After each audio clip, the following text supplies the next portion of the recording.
तो कहानी की शुरुआत होती है और हमें केडी नाम की एक लड़की को दिखाया जाता है जो कि एक हाईवे पर गाड़ियों से लिफ्ट मांग रही होती है। तभी हम देखते हैं कि उसे एक ट्रक वाला लिफ्ट देने के लिए तैयार हो जाता है, जिसके बाद अब केडी उस ट्रक से लिफ्ट लेकर आगे बढ़ने लगती है। लेकिन तभी वो ड्राइवर के जूते लेकर वहां से भाग निकलती है। अब ऐसा देखकर वो ट्रक ड्राइवर उसे बहुत ही चिल्लाता है, लेकिन केडी भागती ही रहती है। अब थोड़ी दूर भाग कर आने के बाद केडी को दूर दराज एक घर दिखाई देता है, जिसके बाद अब वो उस घर की ओर बढ़ने लगती है। अब इसके बाद ये सीन यहीं पर कट होता है जहाँ पर हमें उस घर के मालिक जेस को दिखाया जाता है। और इस वक्त जब वो अपने घर पर आता है तब वहाँ पर वो केडी को बैठा हुआ पाता है।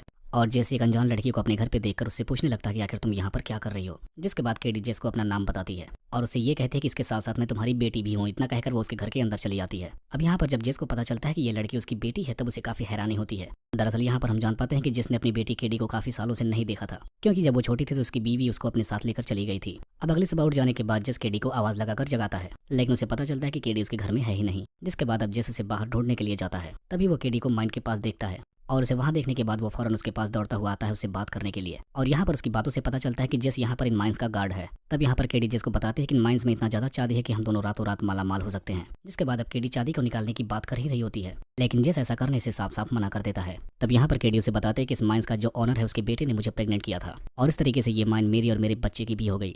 और अब ये माइन अगर मेरी है तो मैं बिना परमिशन के इनमें से चांदी निकाल सकती हूँ। और अब केडी के मुंह से सुनने के बाद जेस को काफी बड़ा झटका लगता है। जिसके बाद अब वो केडी को कुछ भी नहीं कहता।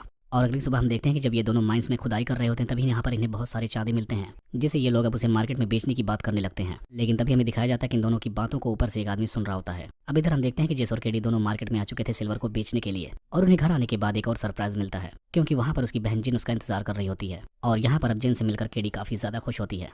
अब इसके बाद हम देखते हैं कि केडी अपने बच्चे को जेस से मिलवाती है, जिसका नाम टेनी होता है, जिसको जेन यहाँ पर लेकर आई थी। लेकिन यहाँ पर जेस उसे बिना देखे ही चुपचाप घर के अंदर चला जाता है, जिससे हमें समझ आता है कि जेस उस बच्चे को अपनाना नहीं चाहता। और इस बात से वो केडी से भी नाराज होता है। लेकिन जेस की ये नाराजगी ज्यादा देर तक चल नहीं पाती है, क्योंकि जब केडी अपने बच्चे को जेस को संभालने के लिए देती है तब वो उसके साथ भी काफी घुल मिल जाता है। और इसी दौरान वो उस बच्चे के पेट पर एक रेड कलर का निशान देखता है और उसके पूछने के बाद केडी बताती है कि ये उसके जन्मजात का निशान है। अब थोड़ी देर बाद केडी की बहन उसे बताती है कि इस बच्चे का बाप तुमसे शादी करने के लिए तैयार हो गया है और अब वो कल केडी से मिलने के लिए यहाँ पर आने वाला है। और ऐसा सुनने के बाद अब सारे लोग बहुत खुश होते हैं, लेकिन जिस इस बात से खुश नहीं था। अब अगले दिन हम देखते हैं कि वो लड़का वॉश केडी से मिलने के लिए आता है। तब यहाँ पर केडी उससे गुस्सा होने का नाटक करती है।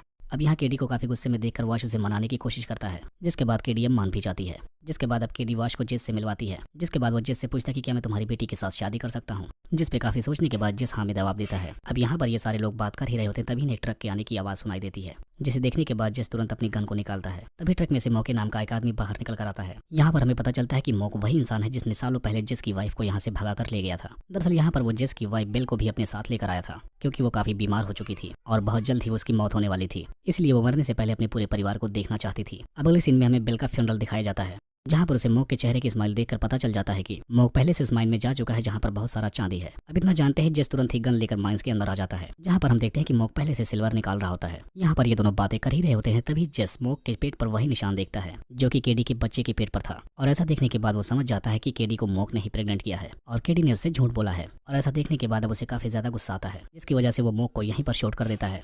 तब यहाँ पर मॉक जख्मी हालत में जेस से बोलता है कि केडी तुम्हारी नहीं बल्कि मेरी बेटी है और ये निशान मेरी फैमिली के हर लोगों के पेट पर है। अब क्योंकि केडी लड़की है इसकी वजह से उसके पेट पर ये निशान नहीं आया, इसलिए उसके बच्चे पर आया, क्योंकि वो एक लड़का है। अब सच्चाई जानने के बाद जेस मॉक को बचाने के बजाय उसे वहीं पर दफना देता है। अब इसके बाद जेस मॉक के घर पर जाकर उसके पेरेंट्स को बताता है कि डैनी वास का नहीं बल्कि मॉक का बेटा है, क्योंकि उन दोनों के पेट पर सेम मार्क निशान है। अब ये सब कुछ सुनने के बाद हम समझ पाते हैं कि जिसने ये सब कुछ जानबूझकर किया है, क्योंकि वो केडी को पसंद करता है और अब वो अपने और केडी के बीच किसी को भी नहीं आने देना चाहता था। अब वहीं हमें केडी को दिखाया जाता है जो कि अगले दिन वॉश का शादी करने के लिए इंतजार कर रही थी। लेकिन काफी घंटे बीत जाने के बाद भी वॉश वहां पर नहीं आता, क्योंकि उसको विश्वास हो गया था कि वो बच्चा उसका नहीं है। अब वॉश के वहां पर आने की वजह से केडी को काफी ज्यादा गुस्सा आता है। अब केडी को इस हालत में देखकर जेस उसे टच करते हुए कहता है कि हम इस चीज का बदला जरूर लेंगे और उसकी माइन से सारा सिल्वर निकाल लेंगे। गुस्से से भरी केडी को भी ये आइडिया सही लगता है। जिसके बाद अब वो दोनों मिलकर माइन में से सिल्वर निकालने लगते हैं। अब वो लोग जब माइन के पास जा ही रहते तभी केडी नीचे गिर जाती है, जिसके बाद जेस उसे उठाने की कोशिश करता है। इस दौरान ये काफी करीब थे, इसलिए केडी जेस को किस करने लगती है और इन दोनों को ऐसा करते हुए देख लेता है। अब अगले दिन जब जेस और केडी मिलकर सिल्वर निकाल रहे होते हैं तभी वहाँ पर पुलिस की एक कार आ जाती है, जिन्हें देखने के बाद जेस तुरंत सारा सिल्वर माइन के अंदर डाल देता है। दरअसल यहाँ पर पुलिस वाले केडी और जेस को अरेस्ट करने के लिए आए थे, क्योंकि एड ने उन दोनों के रिलेशनशिप के बारे में बता दिया था, जो कि कानून की नजर में काफी बड़ा क्राइम होता है। जिसके बाद हमें जिस और केडी को एक कोर्ट रूम में दिखाया जाता है, जहाँ पर जज उनके कारनामों को सुनकर दोनों को गुनहगार मानते हैं। लेकिन तभी जज बोलता है कि इन सब में केडी की कोई गलती नहीं है और मैंने ही उसके साथ जबरदस्ती की है। और ऐसा जवाब सुनने के बाद जज को 10 साल की सजा सुनाते हैं। लेकिन ऐसा देखकर केडी से रहा नहीं जाता और वो कहती है कि हम दोनों के बीच जो कुछ भी हुआ वो हम दोनों की मर्जी से हुआ। अब इतना सुनने के बाद जज कुछ बोलते इससे पहले जज बोलता है कि केडी मेरी नहीं बल्कि मेरे एक दोस्त की बेटी है, जिसे साबित करने के लिए वो केडी के बेटे के पेट पर वो निशान दिखाता है जो कि सेमेट के पेट पर था। दरअसल एड के पेट पर वो निशान इसलिए था क्योंकि वो मोक का ही भाई था। अब इतना सब कुछ देखने के बाद जज को विश्वास हो जाता है कि जज की बेटी नहीं है, इसलिए जज ने केडी के साथ रिलेशन रखकर कोई गलत नहीं किया। इसकी वजह से उन दोनों को बाइज्जत रिहा कर दिया जाता है। वहीं कोर्ट से बाहर आने के बाद वाश केडी को बताता है कि जज ने मेरे घर पे आकर कहा था कि तुम्हारा बच्चा मोक का है, इसीलिए मैं उस दिन शादी करने के लिए तुम्हारे पास नहीं आया। अब इतना सब कुछ सुनने के बाद केडी समझ जाते हैं कि जज ने उसके साथ रहने के लिए इतना सब कुछ किया। इसलिए केडी अब जस के पास जाकर कहती है कि मेरे बच्चे के फ्यूचर के लिए यही अच्छा होगा कि मैं वॉश के साथ शादी कर लूं। हालांकि जस ऐसा नहीं चाहता था, लेकिन काफी सोचने के बाद उसे यही सही लगता है, जिसके बाद अब वो केडी को वॉश के साथ शादी करने देता है और इसी के साथ ये मूवी यहीं पर खत्म हो जाती है।